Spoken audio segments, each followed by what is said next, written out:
গ্রেপ্তার হয়েছেন।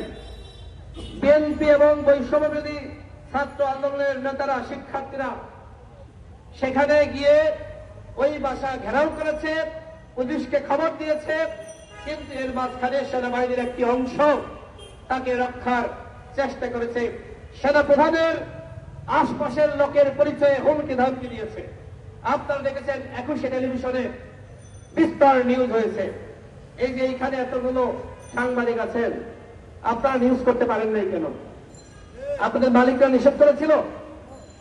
উত্তর আছে।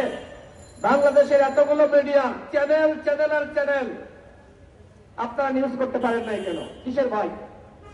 তথ্য উপদেষ্টা নাইটকে আপনাদের নিষেধ করেছে, সেনাবাহিনীর পক্ষ থেকে নিষেধ করা হয়েছে, এসএসএফ এর পক্ষ থেকে নিষেধ করা হয়েছে। কেন নিউজ করতে পারলেন না? শোনেন, এই যে গণঅভ্যুত্থান, এই গণঅভ্যুত্থানে তিনি সাংবাদিক, ডিজিটাল মিডিয়ার সাংবাদিক, তারা কিন্তু সংবাদ প্রকাশ করতে পারে নাই বা করে নাই। সামাজিক যোগাযোগ মাধ্যমে, ফেসবুকে, ইউটিউবে সংবাদ প্রকাশিত হয়েছিল এবং সামাজিক যোগাযোগ মাধ্যমে কিন্তু আন্দোলনটা হয়েছে।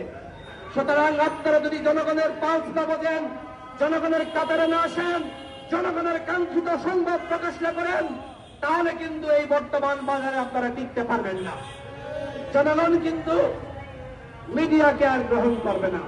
সামাজিক যোগাযোগ মাধ্যম, ফেসবুক, ইউটিউবকে বেছে নিবে। যাই হোক, আজান দিয়ে দিয়েছে, কথা বাড়াবো না।